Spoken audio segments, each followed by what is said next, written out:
నమస్కారం ఎన్పీబీ న్యూస్ కి స్వాగతం. హెడ్లైన్ చూద్దాం.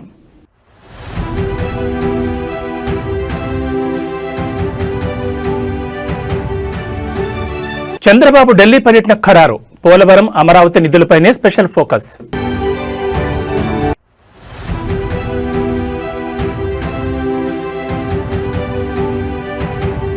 రేవంత్ రెడ్డి మెదక్కొచ్చేందుకు భయపడుతున్నాడు. దుబ్బాక ప్రచారంలో హరీష్ రావు.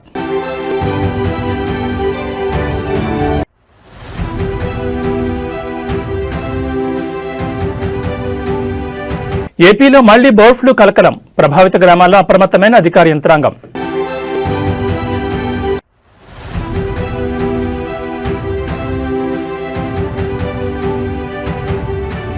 భారీగా పెరిగిన బంగారం, వెండి ధరలు. హడరెత్తిపోతున్న కొనుగోలుదారులు.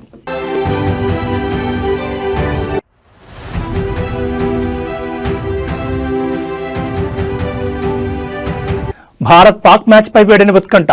పీసీబీకి ఐసీసీ 24 గంటల గడువు. ఇక వివరాలు చూస్తే, అభివృద్ధి పనులకు నిధుల సమీకరణ, ఆంధ్రప్రదేశ్ రాష్ట్ర ప్రయోజనాలే లక్ష్యంగా ఇవాళ సీఎం చంద్రబాబు హస్తనకు వెళ్తున్నారు. ఇవాళ రాత్రి 7:20 గన్నవరం విమానాశ్రయం నుంచి బయలుదేరి రాత్రి 9:35 ఢిల్లీ చేరుకుంటారు. రాత్రికి ఢిల్లీలోని వన్ జన్పద్ నివాసంలో ఆయన బస చేయనున్నారు. రేపు ఉదయం నుంచి కేంద్ర హోంమంత్రి అమిత్ షా, కేంద్ర ఆర్థిక మంత్రి నిర్మలా సీతారామన్, ఇతర కీలక శాఖల మంత్రులతో వరుస సమావేశాల్లో పాల్గొనున్నారు. అనంతరం పర్యటన ముగించుకుని రేపు రాత్రికి తిరిగి అమరావతి చేరుకుంటారు. ఈ పర్యటనలో సీఎం చంద్రబాబు ప్రధానంగా పోలవరం ప్రాజెక్టుకు పెండింగ్ లో ఉన్న బకాయిల విడుదల, పునరావాస ప్యాకేజీలు, కొత్త ప్రాజెక్టుల అనుమతులపై కేంద్ర జలశక్తి మంత్రి సిఆర్ పాటిల్తో చర్చించనున్నారు. ఇటీవల కేంద్ర బడ్జెట్లో రాష్ట్రానికి కేటాయించిన నిధుల విడుదల ప్రక్రియను వేగవంతం చేయడంపై డిస్కస్ చేయనున్నారు. రాజధాని అమరావతి నిర్మాణానికి సంబంధించిన ప్రపంచ బ్యాంకు రుణ ప్రక్రియ, కేంద్ర ప్రభుత్వం నుంచి అందాల్సిన వివిధ రకాల గ్రాంట్లపై దృష్టి సారించనున్నారు. ముఖ్యంగా అమిత్ షాతో భేటీలో రాష్ట్రంలోని తాజా రాజకీయ పరిణామాలు, స్వర్ణాంధ్ర 2047 విజన్, త్వరలో జరగబోయే ఇతర కీలక నిర్ణయాలపై చర్చించబోతున్నట్లుగా తెలుస్తోంది. ఇక ఫిబ్రవరి 16న మైక్రోసాఫ్ట్ వ్యవస్థాపకుడు బిల్ గేట్స్ ఏపీ పర్యటనకు రానున్న నేపథ్యంలో అందుకు సంబంధించిన సాంకేతిక ఇతర అంశాలను కూడా కేంద్ర ప్రభుత్వం దృష్టికి సీఎం చంద్రబాబు తీసుకెళ్లే అవకాశం ఉంది.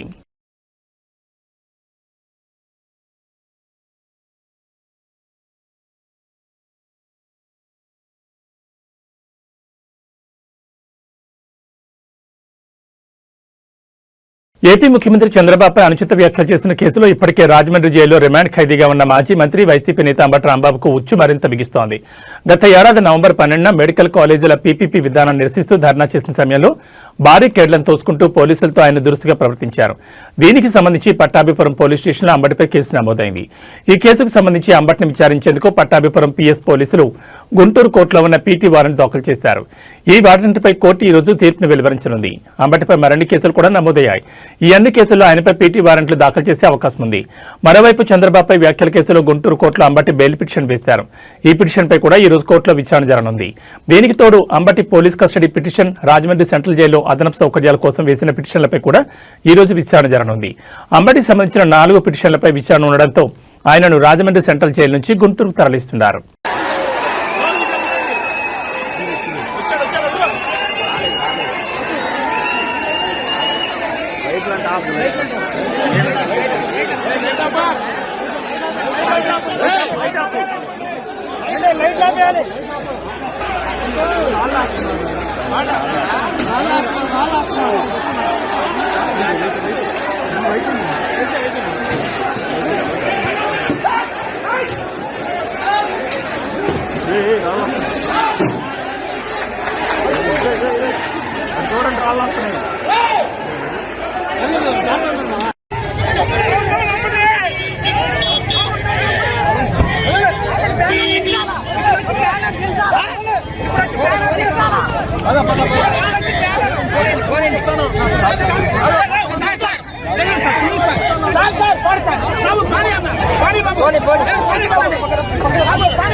రెండేళ్ల కాంగ్రెస్ పాలనలో అభివృద్ధి శూన్యమని మాజీ మంత్రి, డిప్యూటీ ఫ్లోర్ లీడర్ విమర్శించారు. 420 హామీలు ఇచ్చి ఒక్క హామీని అమలు చేయకుండా మోసం చేశారని మండిపడ్డారు. మహిళలకు ఫ్రీ బస్ ఇచ్చారు. కానీ రేవంత్ పాలన అంతా తుస్సి అని అన్నారు. మున్సిపల్ ఎన్నికల ప్రచారంలో భాగంగా సిద్దిపేట జిల్లా దుబ్బాక మున్సిపాలిటీలో హరీష్ రావు పర్యటించారు. చెల్లాపూర్ వార్డులో ఎమ్మెల్యే కొత్త ప్రభాకర్ రెడ్డితో కలిసి ప్రచారం నిర్వహించారు. ఈ సందర్భంగా హరీష్ రావు మాట్లాడుతూ మున్సిపల్ ఎన్నికల్లో కారు గుర్తుకు ఓటేసి గెలిపించాలని పిలుపునిచ్చారు. తెలంగాణను తెచ్చిన కేసీఆర్ ను రేవంత్ తిడుతున్నాడని హరీష్ రావు మండిపడ్డారు. తెలంగాణ రాష్ట్రం తెచ్చి అభివృద్ధి పథకాలు అమలు చేయడం కేసీఆర్ తప్ప అని ఆయన ప్రశ్నించారు. కేసీఆర్ ను తిడితే ఓట్లు రావని, పథకాలు అమలు చేస్తే వస్తాయని హితవు పలికారు. బూతులు మాట్లాడే రేవంత్ కు పోలింగ్ బూతులు బుద్ధి చెప్పాలని పిలుపునిచ్చారు. 15 ఆగస్టు కల్లా రుణమాఫీ పూర్తి చేస్తానని, దేవుళ్లపై రేవంత్ రెడ్డి ఓట్లు పెట్టండి అని హరీష్ రావు గుర్తు చేశారు. మెదక్ రావాలంటే రేవంత్ రెడ్డికి భయం పట్టుకుందని హరీష్ రావు అన్నారు. అన్ని జిల్లాలు తిరుగుతున్న రేవంత్ రెడ్డి ఉమ్మడి మెదక్ వచ్చేందుకు ముఖం లేదని విమర్శించారు. ఇక్కడ హరీష్ రావు ఉన్నాడని భయపడుతున్నాడని తెలిపారు. ఎన్నికల ముందు ఇచ్చిన హామీలు, గ్యారంటీలు, గారడీలపై మెదక్ ప్రజలు నిలదీస్తారని ఇటువైపు చూడడం లేదని పేర్కొన్నారు. మెదక్ జిల్లాకు రాలే, అటటు తిరిగిండు, నిజామాబాద్ వేయిండు, కర్నార్ వేయిండు, ఈ పక్కపొంట వరంగల్ వేయిండు. మెదక్కు రమ్మంటే వత్తలేడు. ఈడ హరీష్ రావు ఉన్నాడు, ఈడ గెలిచేటట్టు లేదు. కాంగ్రెస్ వాళ్ళు రమ్మన్నారట మెదక్కు, రమ్మంటే రేవంత్ రెడ్డి మీ ముఖానికి ఒక్కటి కూడా గెలిచేటట్లేరు రా, వచ్చి నా ఇచ్చేది పోతుంది, నేను రాను మెదక్ అన్నదట. చుట్టూ తిరిగిడు తప్ప మెదక్కు రాలే. మెదక్ వచ్చే ముఖం లేదు రేవంత్ రెడ్డికి. మెదక్ వస్తే మా ఏడుపాయలు అమ్మవారు ఊకుంటుందా? మా కొమరెల్లి మల్లన్న ఊకుంటాడా? నువ్వు దేవుణ్ణి ముఖ్యమంత్రి రేవంత్ రెడ్డిపై బీఆర్ఎస్ ఎమ్మెల్యే కేటీఆర్ చేసిన అనుచిత వ్యాఖ్యలను వరంగల్ పశ్చిమ ఎమ్మెల్యే నాయన్ రాజేందర్ రెడ్డి ఖండించారు. కబ్జా స్థలంలో కూర్చొని అవినీతి గురించి మాట్లాడడం సిగ్గుచేటని మండిపడ్డారు. జైలుకు వెళ్లే రోజులు దగ్గర పడడంతోనే ముఖ్యమంత్రిపై కేటీఆర్ అసహనం వ్యక్తం చేస్తున్నారని ఆరోపించారు. గతంలో ఇచ్చిన హామీలను తొంగలో తొక్కి ఇప్పుడు అబద్దాలతో ప్రజలను మోసం చేస్తున్నారని విమర్శించారు. దళిత బిడ్డ ప్రతిపక్ష నేతగా ఉండడం జీర్ణించుకోలేక ఇలాంటి చౌకబారు విమర్శలు చేస్తున్నారని, ఇప్పటికైనా పద్ధతి మార్చుకోవాలని హితవు పలికారు. హనుమకొండ జిల్లాలో కబ్జా పెట్టిన పార్టీ ఆఫీసులో కేటీఆర్ గారు ప్రెస్ మీట్ పెట్టి దొంగే దొంగ దొంగ అన్నట్టు రేపో మాపో జైలుకు పోవలసినోడు విచారణ కంప్లీట్ అయ్యి ఫోన్ ట్యాపింగ్ కేసులా, రేసింగ్ కేసులా, వాట్లల్లా వీట్లల్లా కుటుంబం రేపో మాపో జైలు పోవలసిన ఇది ఉండి ఇలా మళ్ళీ ఏ ముఖం పెట్టుకుని వచ్చి మాట్లాడుతున్నాడో అర్థం కాకుండా ఎలక్షన్ల ప్రచారంలో భాగంగా వచ్చి నోటికి ఏది వస్తుంది మళ్ళా మాట్లాడటమే. ఇక మారదా మీరు? బుద్ధి మారదా మీది? అక్కడేదో షార్ట్ సర్క్యూట్ అయితే సార్, వానకాలం చలికాలం ఇదేదో కాలిందని అంటాడు, ఇంకేదో అంటాడు, ఏది దొరికితే అదే. రేపు మాపో చెల్లపల్లి పోయేది మీరు, మీ కుటుంబమేనా బాబు? మీరు ఎక్కడ దానికి ఆలోచనలో ఉన్నారో మీకు అర్థం కావట్లే. కానీ మీరు హన్మకొండకు వచ్చే ముందు ఆలోచన చేసుకోవాలి కదా. గతంలో 10,000 ఇస్తా అని చెప్పి పారిపోయింది నువ్వే కదా. నగర్ బ్రిడ్జ్ మీద కూర్చొని 10,000 ఇస్తాను పోలే, తీసుకొస్తాను ఎలక్షన్ అయిపోయి తీసుకొస్తా అని చెప్పి నువ్వంటివి బండి పోతే బండి ఇస్తా, గుండు పోతే గుండు ఇస్తా అని ఆయన మాట్లాడే. ఇవన్నీ జరిగినాయి చూసింది కదా. మళ్ళీ ఏ ముఖం పెట్టుకుని వచ్చి హన్మకొండకు వచ్చి సర్వనాశనం చేసిన హన్మకొండకు వచ్చి 6 ముక్కలు చేసి ఆగమాగం చేసి 200 కోట్ల రూపాయల కబ్జా పెట్టిన కార్యాలయంలో దొంగల అడ్డా దొంగలు తిరిగా కూర్చొని మీరు మాట్లాడుకుంటే దానికి అర్థం లేదు, పద్ధం లేదు. మీరు చెయ్యని అరాచకం ఉన్నదా? తెలంగాణ రాజకీయాల్లో అధికార కాంగ్రెస్ మరియు ప్రతిపక్ష బీఆర్ఎస్ పార్టీల మధ్య మాటల యుద్ధం ముదిరి పాకాన పడింది. ముఖ్యమంత్రి రేవంత్ రెడ్డిపై బీఆర్ఎస్ వర్కింగ్ ప్రెసిడెంట్ కేటీఆర్ చేసిన పరుష వ్యాఖ్యలకు నిరసనగా కాంగ్రెస్ ఎమ్మెల్సీ అద్దంకి దయాకర్ తీవ్రస్థాయిలో విరుచుకుపడ్డారు. కేటీఆర్ అహంకారపూరితంగా మాట్లాడుతున్నారని, తెలంగాణ రాష్ట్రం ఎవరి సొత్తు కాదని ఆయన స్పష్టం చేశారు. రాజకీయాల్లో విమర్శలు సహజమే కానీ ఒక ముఖ్యమంత్రిని ఉద్దేశించి వ్యక్తిగత దోషాలకు దిగడం కేటీఆర్ స్థాయికి తగదని ఆయన హెచ్చరించారు. అద్దంకి దయాకర్ తన విమర్శల్లో కేటీఆర్ కుటుంబ రాజకీయాలను లక్ష్యంగా చేసుకున్నారు. తండ్రి కేసీఆర్ పేరు చెప్పుకుని రాజకీయం చేస్తున్న నీకు అంత అహంకారం ఎందుకు అని ఆయన ప్రశ్నించారు. తెలంగాణ రాష్ట్రం మీ కుటుంబ జాగీర్ కాదని, ప్రజలు మిమ్మల్ని తిరస్కరించిన విషయాన్ని గుర్తుంచుకోవాలని హితవు పలికారు. కేటీఆర్ తన సొంత పార్టీని తానే నాశనం చేసుకుంటున్నారని, అందుకే కాంగ్రెస్ పార్టీని వారిని పెద్దగా పట్టించుకోవడం లేదని ఎద్దేవా చేశారు. రాష్ట్రాభివృద్ధిలో బీఆర్ఎస్ పాత్ర కంటే విధ్వంసమే ఎక్కువగా ఉందని ఆయన మండిపడ్డారు. రాబోయే రోజుల్లో కేటీఆర్ తన భాషను మార్చుకోకపోతే ప్రజలే బుద్ధి చెప్తారని దయాకర్ హెచ్చరించారు. రాష్ట్రానికి పట్టిన శని మీరు అంటూ తీవ్రమైన పదజాలంతో ధ్వజమెత్తు పిచ్చి పిచ్చి మాటలు మాట్లాడితే చూస్తూ ఊరుకోమని హెచ్చరించారు. ముఖ్యమంత్రి రేవంత్ రెడ్డి తన పని తాను చేసుకుపోతుంటే ఓర్వలేక కేటీఆర్ ఎలాంటి వ్యాఖ్యలు చేస్తున్నారని విశ్లేషించారు. ఏమిరా కేటీఆర్, నువ్వెవడురా తెలంగాణకు? కేసీఆర్ అనేటోనికి పుట్టకపోతే నీ బతికేందిరా? ఎక్కడ నీ బతికెక్కడ? అయ్య సంపాదించిన దాంతో తూగుతూ బలుపెక్కి లంగా మాటలు లఫూట్ మాటలు మాట్లాడుకుంటా వేధవా తలకాయమనున్నాదిరా నీకు?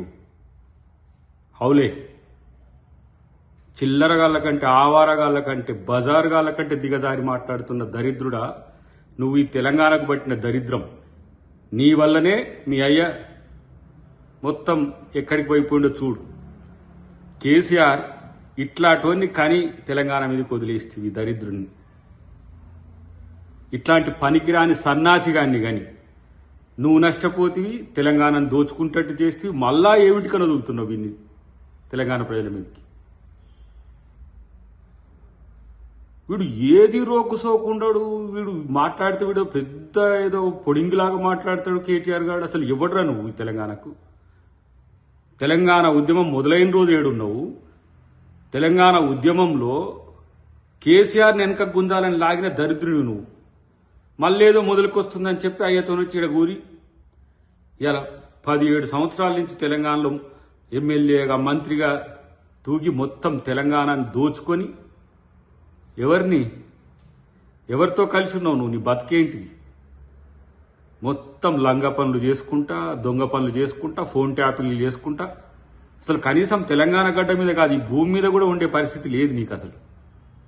ఇట్లాంటి ఫాల్తుగాడి అలా తెలంగాణకు ప్రతిపక్ష నాయకుని కొడుకైంది. ఆ ప్రతిపక్ష నాయకుడు అంటే ఆయనకు నోరు ఉండదు. అప్పుడేమో తెగ్గ పొడింగి మాటలు మాట్లాడతాడు. అధికారం పోగానే జూప్ చప్ మళ్ళీ చిల్లరగాళ్ళను బయటికి వెళ్ళగలుగుతాడు. ఖమ్మం జిల్లాలో సాగునీటి కోసం రైతన్నలు రోడ్డెక్కారు. కొణిజర్ల మండలం గుబ్బగుర్తి వద్ద రహదారిపై రాస్తారోకోకు దిగారు. సాగునీరు లేకపోవడంతో పంటలు ఎండిపోతున్నాయని, వెంటనే సాగునీటిని అందించి పంటలను కాపాడాలని డిమాండ్ చేశారు. నాగార్జున సాగర్ నుంచి అధికారులు నీళ్లు విడుదల చేయకపోవడంతో తమ మొక్కజొన్న పంటలు ఎండిపోతున్నాయని ఈ సందర్భంగా రైతన్నలు ఆందోళన వ్యక్తం చేశారు. దీనిపై స్థానిక నాయకులను కలిసినా పట్టించుకోవడం లేదన్నారు. దీనికి నిరసనగానే ఏస్కూరు పల్లిపాడు రహదారిపై రైతన్నలు ఆందోళన దిగారు. రైతుల ఆందోళనతో రహదారిపై భారీగా ట్రాఫిక్ జామ్ అయింది. వాహనాలు ఎక్కడికక్కడ నిలిచిపోయాయి.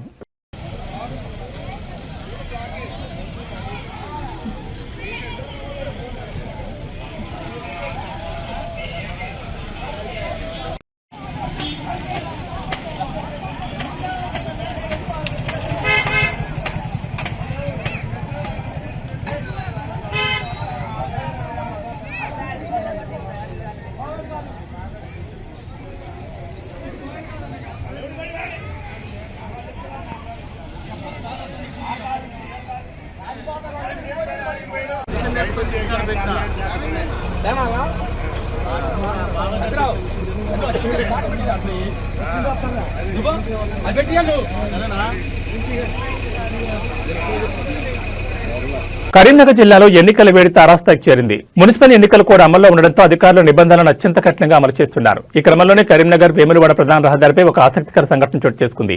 సామాన్యులే కాదు, చట్టం ముందు మంత్రులైనా సరే సమానులే అని పోలీసులు నిరూపించారు.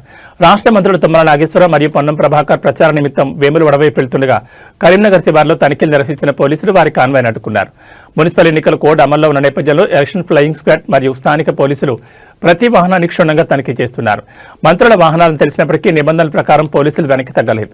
వాహనాల డిక్కీలను, లోపల ఉన్న బ్యాగులను క్షుణ్ణంగా సోదా చేశారు. అయితే ఈ తనిఖీలకు మంత్రులు తుమ్మల నాగేశ్వరరావు, పొన్నం ప్రభాకర్ ఇద్దరు పూర్తి స్థాయిలో సహకరించడం విశేషం.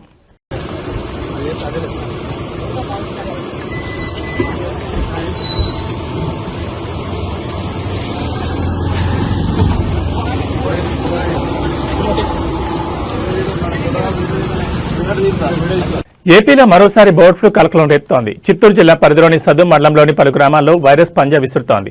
వైరస్ కారణంగా కోళ్ల ఫారాల్లో గత వారం రోజులుగా కోళ్లు ఉన్నట్టుండి చనిపోతున్నాయి. దీంతో ఇప్పటికే దాదాపు 28,000 కోళ్లు మృతి చెందాయి. వైరస్ తీవ్రత ఎక్కువగా ఉండడంతో ఇతర ప్రాంతాలకు వ్యాపించకుండా 3 కోళ్ల ఫారాలను రెవెన్యూ అధికారులు సీజ్ చేశారు. అంతేకాకుండా బతికున్న కోళ్లను సైతం నిర్మూలించే ప్రక్రియ మొదలుపెట్టారు. ఊరు బయట జేసీబీతో భారీ గుంతలు తీసి వాటిని శాస్త్రీయ పద్ధతిలో పూడ్చిపెడుతున్నారు. ఘటనపై స్థానిక ఎంఆర్ఓ స్పందించారు. వ్యాధి సోకిన 3 కోళ్ల ఫారాలను తక్షణమే సీజ్ చేసినట్టు చెప్పారు. ప్రజలు ఆ ప్రాంతాలకు వెళ్లకుండా ఆంక్షలు విధించినట్టు తెలిపారు. ప్రజారోగ్యం దృష్టిలో ఉంచుకుని ఈ చర్యలు చేపట్టినట్లు తెలిపారు. అంతేకాకుండా కోళ్ల వ్యర్థాలు ఎక్కడ పారేయొద్దని సూచించారు. బడ్స్ అన్ని మట్టి కప్పేసాము కనిపిస్తుంది, లేకపోతే చాలా ఉంటాయి.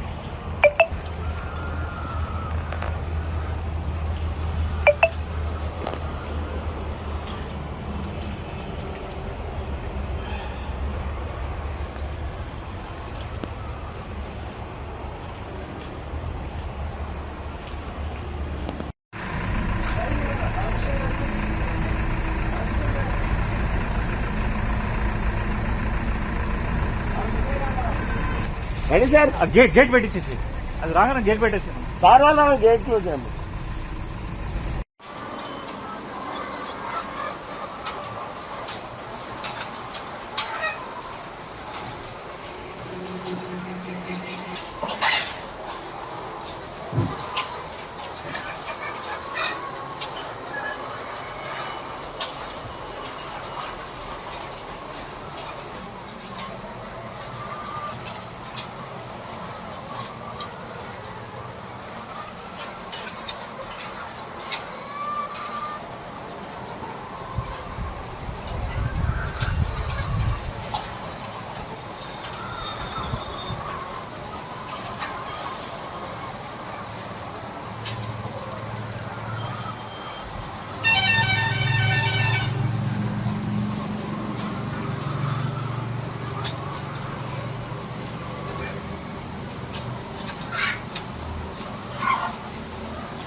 ప్రముఖ పుణ్యక్షేత్రం జ్యోతిర్లింగం అష్టాదశ శక్తిపీఠం ఒకే చోట ఉన్న ప్రసిద్ధ క్షేత్రమైన శ్రీశైలంలో భక్తుల రద్దీ భారీగా పెరిగింది. మహాశివరాత్రి బ్రహ్మోత్సవాలు ప్రారంభమవగా శివస్వాములు భక్తులు తమ మొక్కులు తీర్చుకునేందుకు శ్రీశైలం దేవస్థానానికి క్యూ కట్టారు. వేకోజాము నుంచి స్వామి అమ్మవార్ల దర్శనానికి భక్తులు బారులు తీరారు. మహాశివరాత్రి బ్రహ్మోత్సవాల్లో భాగంగా రెండవ రోజైన నేడు ద్వారకా తిరుమల ఆలయం తరపున స్వామి అమ్మవార్లకు పట్టు వస్త్రాలు అందనున్నాయి. రాత్రికి పురోహితులు, ఆలయ సిబ్బంది భక్తుల సమక్షంలో బృంగి వాహనంపై గ్రామోత్సవం నిర్వహించనున్నారు.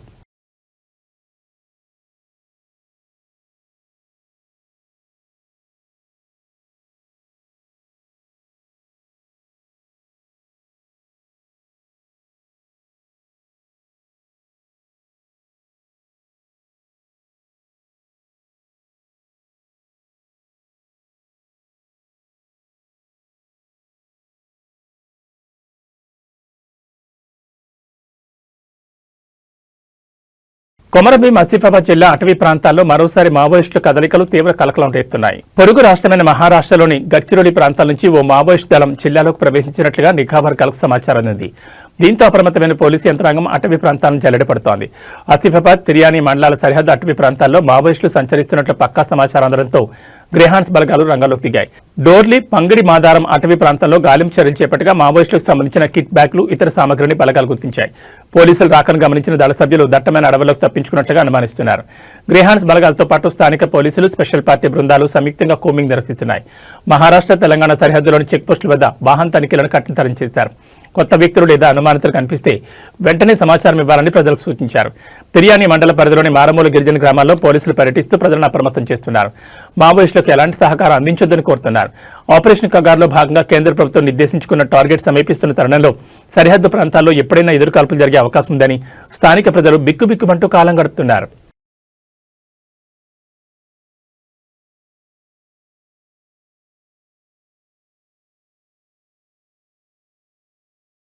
ముందస్తు అనుమతి లేకుండా విధులకు గైర్హాజరవుతూ చర్యాల మున్సిపల్ ఎన్నికల పరిధిలో నిలిచిన తన భార్యకు మద్దతుగా ప్రచారంలో పాల్గొన్నట్లు ఆధారాలతో రుజువు కావడంతో సిద్దిపేట జిల్లా కొమరవెల్లి పోలీస్ స్టేషన్లో విధులు నిర్వహిస్తున్న కానిస్టేబుల్ కె రమేష్ ను ఉన్నతాధికారులు సస్పెండ్ చేశారు.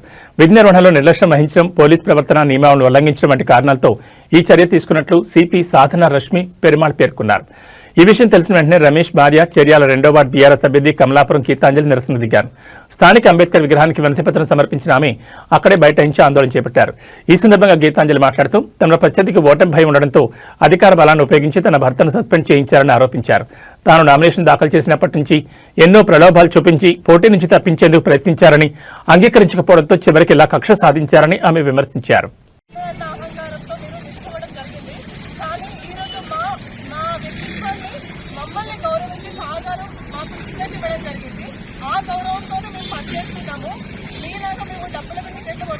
ప్రజల మధ్యలో నిల్చోలేదు. ఈ రోజు వర్షాలు పడుకుంటా ఎలక్షన్స్ ఉన్నాయి కదా అని ప్రజల మధ్యలో కలిసి మేము పనిచేస్తలేము. డబ్బును ఉపయోగించి ఏదైనా చేయగలగము, ఏదైనా కొనగలుగుతామని అనుకుంటే మాత్రమే తప్పు జరుగుతుంది. ఎందుకంటే ప్రజలు అనేది మన పైన విశ్వాసం ఉంటే వెళ్ళిపోవటం అనేది వాళ్ళు నిర్ణయిస్తారు. ఈ రోజు నా భర్తను నేను నిర్దాక్షిణ్యంగా విధుల నుంచి సస్పెండ్ చేసినప్పటికీ కూడా మేము ఎంత బాధలకు లోనవుతున్నాము. ఈ రోజు ఇద్దరు ఆడబిడ్డల పొట్ట మీద కొట్టి మీరు మా ఉసురు మోసుకోవడం అనేది జరుగుతున్నది. అది కరెక్ట్ కాదు. మీకు ఏదైనా దమ్ము ధైర్యం ఉంటే మీరు మీకున్న సంఘాన్ని ఉపయోగించుకొని ప్రజల మధ్యలో మీకున్న మంచి మానవత్వంతో గెలిచి నిరూపించుకోరి. అంతేగాని ఇట్లాంటి వికృత చేష్టలకు పాల్పడి మమ్మల్ని ఏదో చేయాలనుకుంటే మాత్రమో అది సాధ్యం కాదు. మేము ఇంకా ఎక్కువ అంచులపైకి వెళ్తూనే ఉంటాము, ముందుకు చెప్తూనే ఉంటాము ప్రజల సహకారంతో ఆశీర్వాదంతో. ఈ రోజు బాబాసాహెబ్ అంబేద్కర్ గారు మాకు అందించిన హక్కులను, దళితులకు అందించిన హక్కులను దృష్టిలో ఉంచుకొని నేను ఈ రోజు రాజకీయాల్లో పాల్గొని ఈ హక్కును సాధించుకున్నాను. ఒక భారతీయురాలుగా నాకు మున్సిపల్ ఎలక్షన్ లో పోటీ చేసే హక్కు లేదా? సాధారణ కాన్స్టిట్యూషన్ అయినప్పటికీ అతనికి ప్రభుత్వ ఉద్యోగం ఉన్నప్పటికీ అతను ఈ రోజు మున్సిపల్ వార్డు కౌన్సిలర్ గా అభ్యర్థిగా రాలేదు నా భర్త. అయినప్పటికీ అతన్ని ప్రచారంలో పాల్గొంటున్నాడని, వివిధ చేష్టలు చేస్తున్నాడని నేను ఏదో దుర్బుద్ధి పెట్టుకొని ఉదాహరణలు లోపల పెట్టుకొని అతన్ని ఏదో చేయాలనుకుంటే కరెక్ట్ కాదు. సాధారణ కానిస్టేబుల్ ఎదుర్కోలేదు నేను. ఈరోజు ప్రజలు ఎట్లా ఎదుర్కొంటారు? అసలు వాళ్ళ ముందుకు వెళ్ళి ఇంత ఘోరంగా ఇద్దరు ఆడపిల్లలు ఉసురు పోస్తుంటే మీరు రేపు ప్రజల మధ్యలోకి వెళ్ళి ఎట్లా సేవ చేస్తారు? వాళ్ళ బాధలు ఎట్లా పట్టించుకుంటారు? వాళ్ళ కన్నింటిని ఎట్లా అర్థం చేసుకుంటారు? నామినేషన్ వేసినప్పటి నుండి మొదలు ఇప్పటి వరకు కూడా మీరు ఒక్కొక్క అడుగు ప్రజలను తొక్కుకుంటే పైకి వచ్చారు. ఇక రేపు ప్రజల గురించి, ప్రజల సమస్యల గురించి ఏం ఆలోచిస్తారు? నేను బాబాసాహెబ్ అంబేద్కర్ గారి ముందు నిలబడి మిమ్మల్ని అడుగుతున్నాను, కాటన్ సజ్జు గారు, మీరు ఏ విధంగా రాజకీయాలకు వచ్చి ప్రజల మధ్య నిల్చోగలుగుతారు? అసలు ఎక్కడి నుండో వచ్చి ఈ రోజు ప్రజల మధ్య మీకు ప్రజలతో ఎలాంటి సంబంధం లేదు, కానీ నిత్యము మేము 24 గంటలు ప్రజల మధ్యలో ఉండేటోళ్ళం, ప్రజల చేతులలో ఉండేటోళ్ళం. వాళ్ళ కష్టసుఖాలు బంగారం వెండి ధరలు గడిచిన 10 రోజుల్లో భారీ హెచ్చుతగ్గులు నమోదు చేశాయి. బంగారం వెండి ధరల పతనం కంటిన్యూ అవుతుందని ఊహాగానాలు వ్యక్తమవుతున్న వేళ కొనుగోలుదారులకు మళ్లీ షాక్ ఇచ్చాయి. హైదరాబాద్ బులియన్ మార్కెట్లో ఇవాళ 24 క్యారెట్ల బంగారం 10 గ్రాముల ధర 2240 పెరిగి 1,58,840కి చేరింది. 22 క్యారెట్ల బంగారం 10 గ్రాముల ధర 2050 పెరిగి 1,45,600 వద్ద కొనసాగుతోంది. 18 క్యారెట్ల బంగారం 10 గ్రాముల ధర 1,680 పెరిగి 1,19,130కి చేరింది. వెండి కూడా బంగారంతో పొట్టిగా పెరిగింది. కిలో వెండి ధరపై 15,000 పెరగడంతో ప్రస్తుత ధర 3 లక్షలకు చేరింది. పెరిగిన బంగారం వెండి ధరలకు జీఎస్టీ తరుగు అదనంగా ఉంటుంది. ప్రాంతాలను బట్టి ఈ ధరల్లో స్వల్ప మార్పులు ఉండొచ్చు. కొద్ది రోజుల్లో శుక్రమూఢం ముగిసి పెళ్లిళ్లు ప్రారంభం కానున్నాయి. వరుసగా ధరల పెరుగుదల తర్వాత బంగారం వెండి ధరలు తగ్గుతూ వస్తుండటంతో మరింత తగ్గుతాయని ఎదురుచూస్తున్న వారికి మళ్లీ ఊహించని షాక్ తగులుతోంది. బంగారం జ్యువెలరీ కొనేటప్పుడు 22 క్యారెట్లలో వస్తుంది. దాని ప్రకారం చూస్తే ఫిబ్రవరి 7, 9 తేదీల్లో 22 క్యారెట్ల బంగారం 10 గ్రాముల ధర 4,700 పెరిగింది. ఫిబ్రవరి 6న 10 గ్రాముల రేటు 1,40,900 ఉంటే నేటికి దాదాపు 5,000 పెరిగింది. ఇది కొనుగోలుదారులకు లాస్ అని చెప్పాలి. బంగారం ధర ఇంకా తగ్గుతుందని ఎదురు చూడకుండా ఇప్పుడే కొనుగోలు చేయడం మంచిదని, మార్కెట్లు ఎప్పుడు ఎలా ఉంటాయో అంచనా వేయడం కష్టమని నిపుణులు చెప్తున్నారు.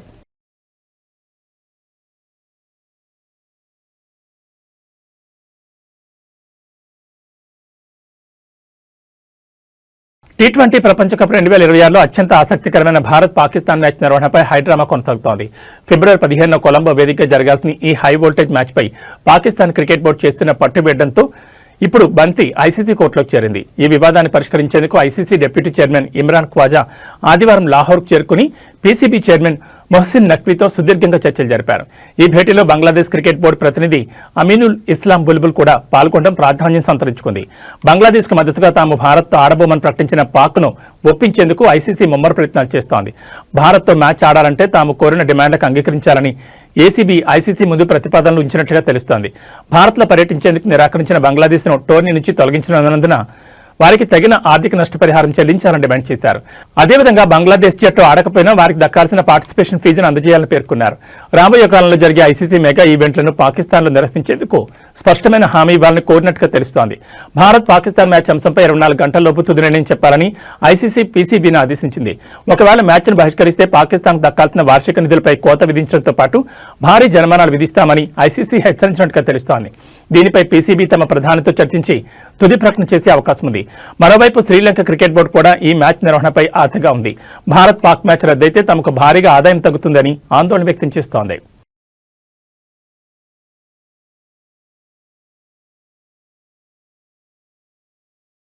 ఇక బులెటిన్ ముగించే ముందు హెడ్లైన్స్ మరోసారి.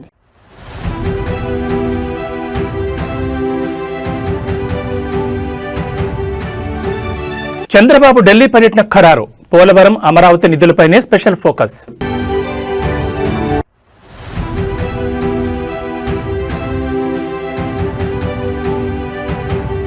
రేవంత్ రెడ్డి మెదక్కొచ్చేందుకు భయపడుతున్నాడు. దుబ్బాక ప్రచారంలో హరీష్ రావు.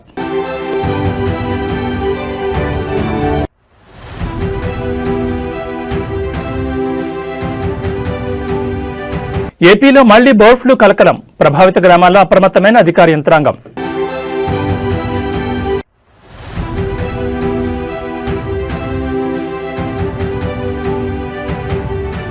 భారీగా పెరిగిన బంగారం, వెండి ధరలు, హడలెత్తిపోతున్న కొనుగోలుదారులు.